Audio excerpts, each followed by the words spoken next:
महाभारत में पारिजात वृक्ष से जुड़ी एक प्रसिद्ध कथा है जिसमें भगवान श्री कृष्ण, रुक्मिणी और सत्यभामा के बीच एक रोचक प्रसंग आता है। यह कथा श्री कृष्ण की लीला, प्रेम, नीति और शक्ति को दर्शाती है। पारिजात वृक्ष की उत्पत्ति समुद्र मंथन के दौरान हुई थी। यह एक दिव्य वृक्ष था जिसकी सुगंधित और अमरता प्रदान करने वाली फूलों की विशेषता के कारण इसे देवलोक में रखा गया था। इंद्र ने इस वृक्ष को स्वर्ग में स्थापित कर लिया क्योंकि इसकी सुंदरता और महत्ता अतुलनीय थी। एक बार नारद मुनि श्री कृष्ण की द्वारका नगरी पहुंचे और सत्यभामा से बोले, हे देवी, स्वर्ग में एक अद्भुत पारिजात वृक्ष है जिसकी सुगंध और सुंदरता अतुलनीय है।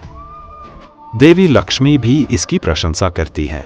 यह सुनकर सत्यभामा को उस वृक्ष को पाने की इच्छा हुई और उन्होंने श्री कृष्ण से इसे लाने की जिद की।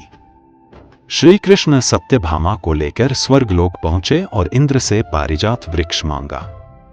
इंद्र ने देने से इनकार कर दिया क्योंकि यह स्वर्ग का विशेष वृक्ष था। इसके बाद श्री कृष्ण और इंद्र के बीच युद्ध हुआ जिसमें इंद्र पराजित हुए और श्री कृष्ण ने पारिजात वृक्ष को द्वारका ले जाकर सत्यभामा के बाग में रोपित कर दिया। रुक्मिणी, जो कि श्री कृष्ण की पहली और सबसे प्रिय पत्नी थी, अत्यंत धार्मिक और शांत स्वभाव की थी। जब पारिजात वृक्ष सत्यभामा के महल में स्थापित किया गया तब श्री कृष्ण ने यह सुनिश्चित किया कि वृक्ष सत्यभामा के आंगन में रहे, लेकिन इसके फूल रुक्मिणी के चरणों में गिरे। इससे यह स्पष्ट हुआ कि श्री कृष्ण नीति और संतुलन का पालन करते थे।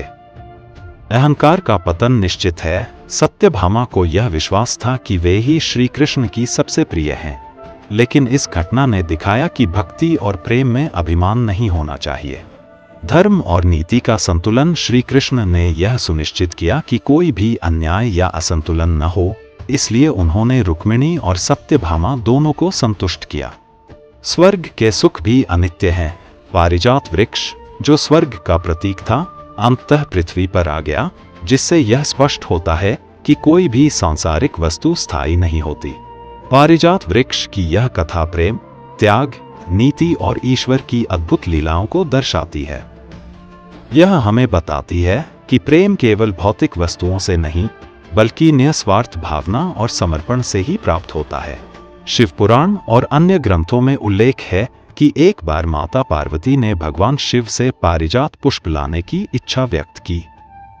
जब भगवान शिव इसे लेने के लिए स्वर्गलोक पहुंचे, देवराज इंद्र ने यह कहकर मना कर दिया कि यह स्वर्ग का दिव्य वृक्ष है और इसे मृत्युलोक में नहीं ले जाया जा सकता। हालांकि भगवान शिव को कोई रोक नहीं सकता था। वे स्वर्ग से पारिजात पुष्प लाकर माता पार्वती को अर्पित कर देते हैं। इस कारण से भी पारिजात वृक्ष को शिव पुष्प कहा जाता है और इसका उपयोग भगवान शिव की पूजा में विशेष रूप से किया जाता है। यह अमरता और दिव्यता का प्रतीक माना जाता है। इसकी पूजा विशेष रूप से भगवान विष्णु और शिव को प्रसन्न करने के लिए की जाती है। पारिजात के फूल केवल रात में खिलते हैं और सुबह जमीन पर गिर जाते हैं, इसलिए इन्हें स्वर्ग से गिरे हुए फूल भी कहा जाता है। धन्यवाद इस महत्वपूर्ण जानकारी के लिए। हमारे साथ जुड़े रहने के लिए कृपया हमारे चैनल को सब्सक्राइब करें और इस वीडियो को शेयर करें ताकि अधिक से अधिक लोग जागरूक हो सकें।